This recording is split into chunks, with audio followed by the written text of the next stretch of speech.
Arrêtez de vendre des produits digitaux et commencez à créer des marques digitales. Si ton business consiste tout simplement à créer un PDF ou un e-book, mettre un prix dessus et attendre que les clients achètent, sache que ton modèle est en train de mourir. Parce qu'aujourd'hui, créer des e-books, des PDF, des formations, des templates est devenu extrêmement facile grâce à l'intelligence artificielle. En quelques minutes, n'importe qui peut créer du contenu digital et le vendre. Alors, si toi, tu veux perdurer dans cette industrie de produits digitaux, tu ne dois plus juste chercher à vendre des produits digitaux. Tu dois chercher à créer une marque digitale mémorable et durable. Et dans cette vidéo, je vais te montrer la différence entre les deux. Commençons par une définition simple. Qu'est-ce qu'une marque digitale? Une marque digitale est une entreprise ou un business construit autour d'Internet. Elle possède une identité, une vision, un positionnement, une audience, une proposition de valeur et des systèmes pour créer et distribuer de la valeur. Une marque se construit autour d'un problème qu'elle résout, d'une transformation qu'elle apporte. Elle a une place précise dans l'esprit de son audience. La conception de marque digitale va bien au-delà de la vente. La différence entre une personne qui vend juste un produit digital et une personne qui crée une marque digitale, c'est que celui qui vend le produit digital va juste se demander qu'est-ce que je dois vendre? Qu'est-ce que je vends? Quel est le produit? Quel est le potentiel de générer des ventes? Il va se concentrer uniquement sur le produit. Il va chercher à faire de l'argent rapidement, uniquement avec son produit. Et dès que ça va s'essouffler, il va passer à un prochain produit, ainsi de suite, ainsi de suite, ainsi de suite. Il ne cherche pas à bâtir quelque chose sur le long terme, un écosystème. Pourtant, celui qui crée une marque digitale répond à une question simple. Pourquoi est-ce que les gens doivent me suivre? Celui qui crée une marque met en place un écosystème complet, un univers autour de sa marque, autour des problèmes qu'il résout, autour des produits qu'il crée, autour de sa communauté pour faire perdurer son business. Tu peux être un entrepreneur, tu as 10 e-books que tu vends, 3 formations que tu as sans posséder une véritable entreprise, une véritable marque. Tu peux voir le produit digital comme une pièce d'un puzzle et une marque digitale comme le système complet qui met en place les différentes pièces du puzzle pour créer le tableau complet. C'est un peu comme ça qu'il faut voir ça. Donc, le produit, c'est uniquement un seul élément. Tu te concentres uniquement sur ton produit. Quand ça va s'essouffler, tu vas passer à l'autre. Et tu vas passer encore à l'autre. Ainsi de suite. Or, celui qui se concentre sur la marque crée une communauté fidèle autour de sa vision, autour de son univers, des clients fidèles, un écosystème de produits cohérents et surtout la confiance des personnes qui te suivent. Et ça, c'est mémorable et durable. Quand on parle de marque digitale, il y a 2 catégories de marques. Il y a la marque personnelle et la marque faceless. Quelle est la différence? Premièrement, la marque personnelle, c'est une marque construite autour d'une personne, autour de son visage, de son histoire, de son expertise, de sa personnalité, de sa vision ou encore de son parcours. Quand tu développes une marque personnelle, tu deviens toi-même ton propre média. Ton identité, ton nom devient le média. Les gens ne te suivent pas simplement pour les produits que tu proposes. Ils te suivent surtout pour la personne que tu es. C'est justement ce qu'on peut observer chez certains créateurs comme M. Philippe Simo, Alex Hormozi, Karamo et bien d'autres. Si on part par exemple sur la chaîne de Philippe Simo d'Investir au pays, vous allez vous rendre compte que Philippe Simo bâtit son business, ses entreprises, ses différents business grâce à sa personne, à son visage, à son nom, à sa marque personnelle qu'il a développée au fil des années. Ça fait plus de 8 ans qu'il est sur YouTube, il a plus de 1 million d'abonnés et beaucoup de personnes suivent Investir au pays parce que c'est Philippe Simo qui est derrière. Si par exemple aujourd'hui il arrête de créer du contenu et une autre personne crée du contenu pour lui, ça n'aura plus le même impact. Il n'y aura plus le même impact qu'actuellement parce que beaucoup de personnes le suivent parce que c'est Philippe Simo en fait. Donc c'est ça une marque personnelle. Quand tu développes ta marque personnelle, les gens te suivent pour toi. D'abord, avant même de voir ce que tu peux apporter. Et l'avantage des personnes qui développent leur marque personnelle, c'est qu'ils peuvent parler de plusieurs sujets. Ils peuvent lancer plusieurs produits, changer d'offre, changer de plateforme, changer même de format, tout en conservant leur actif principal qui est leur marque. Parce que les gens suivent cette personne pour ce qu'elle est d'abord. Maintenant, contrairement à la marque faceless, c'est-à-dire anonyme, faceless veut dire anonyme, c'est-à-dire qu'on ne te connaît pas, on ne sait pas qui est derrière cette marque-là, on ne connaît pas le visage de la personne. Une marque faceless ne dépend pas de la personnalité de son fondateur. Elle fonctionne avec un logo, un nom, un univers, une ligne éditoriale et elle peut être monétisée de plusieurs façons, via des produits digitaux, des abonnements, des sponsors, des logiciels. Une marque faceless peut devenir une marque média à part entière, sans dépendre de quelqu'un, d'une personnalité, d'un nom, d'un visage. Et l'avantage, c'est qu'elle offre énormément d'opportunités parce que ça ne dépend pas de qui tu es. Prenons un exemple concret. Je vais vous amener sur Facebook pour vous présenter une marque faceless. Alors, voici une marque faceless appelée Go Visa Africa.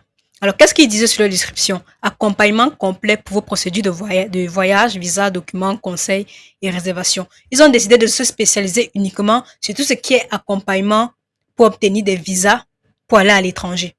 Et ils vendent principalement des produits digitaux sur les procédures de voyage. Donc, ils se sont vraiment spécialisés sur cette thématique-là.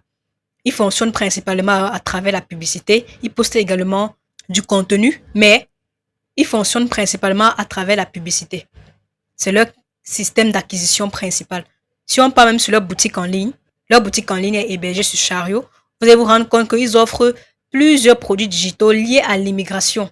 Réussir et jouer soit même à la loterie américaine, de l'Afrique à la Suisse en quelques semaines, immigrer au Canada, immigrer au Luxembourg, destination Australie, immigrer et réussir en Angleterre, secret pour immigrer en Allemagne, parler anglais couramment. Bref, ils offrent des produits liés à tout ce qui est immigration à l'étranger, procédure de voyage et toutes les ressources nécessaires ou alors à apprendre pour réussir. Vous allez voir que la plupart de leurs produits tournent autour de ça. Turquie, Danemark, France, Japon, etc. Donc, ils sont spécialisés sur tout ce qui est voyage et immigration à l'étranger. Et tout ça sont des produits digitaux. Tout ça sont des produits digitaux, des e-books, des formations, des ressources, des templates, etc.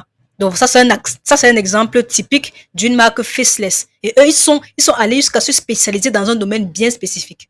Et quand tu te spécialises comme ça, ta marque devient reconnaissable et tu peux perdurer dans le temps parce que tu auras des clients ou alors une audience qui est intéressée principalement par ce que tu fais et qui pourra te recommander encore et encore. Et derrière les différents produits que tu offres, tu peux commencer avec des guides, puis monter à des formations, puis monter même à des accompagnements, faire des partenariats parce que tu es spécialisé dans un domaine spécifique, on te connaît dans ce domaine-là. Donc c'est ça l'avantage également de se spécialiser et créer une marque digitale.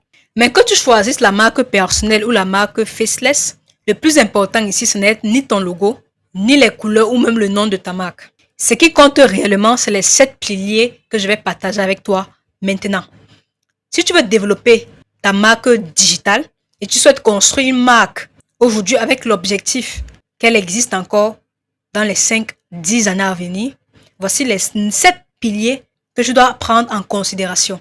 Le premier pilier, c'est la vision de ta marque. Une marque qui dit ne commence pas par qu'est-ce que je veux vendre. Ça commence par qu'est-ce que je veux construire. Quelle transformation est-ce que je veux créer? Tu dois construire ta marque autour d'une vision, pas d'un outil. Une vision suivie aux algorithmes et aux plateformes. Le deuxième pilier de ta marque digitale, ça doit être ton positionnement. Savoir clairement qui tu veux aider, quel problème tu veux résoudre et pourquoi ton audience devrait te choisir, toi. Ça, c'est les éléments sur lesquels tu dois travailler. Le troisième pilier, c'est l'univers de marque. L'univers de marque, c'est les couleurs, les symboles, le ton que tu utilises, l'esthétique de ta marque. Ça doit être reconnaissable. Ton audience doit pouvoir reconnaître ta marque avant même de voir ton logo. Le quatrième pilier, c'est le système de contenu que tu dois mettre en place pour pouvoir attirer, engager, convertir et vendre tes différentes offres. Associé au système de contenu, je vais également mettre le système d'acquisition, c'est-à-dire les différentes stratégies que tu dois mettre en place pour attirer des personnes, pour attirer des clients, pour attirer des inconnus, pour faire connaître ta marque tout simplement. Ça peut être du contenu, ça peut être de la publicité ou tout autre moyen qui te permet de te faire connaître. Donc, c'est ça le système d'acquisition complet.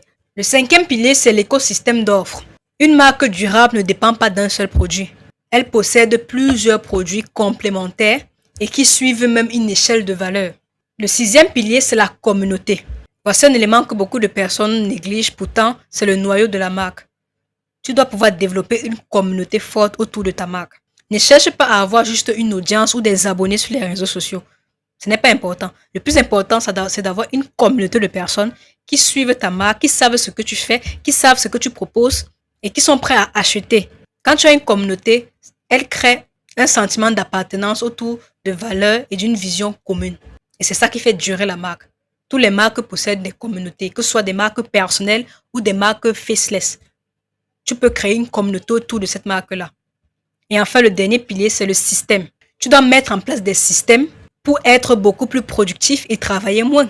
Automatiser les tâches, automatiser les process, mettre en place des systèmes qui vont faire tourner ton business en automatique afin que tu puisses être plus libre. Parce que le but d'un business, c'est d'être libre, se faire de l'argent afin d'acquérir une liberté financière et non d'être esclave d'une activité. Donc, il faut penser en termes de système. Quels sont les systèmes que je peux mettre en place pour être beaucoup plus efficace, gagner plus, mais dépenser moins.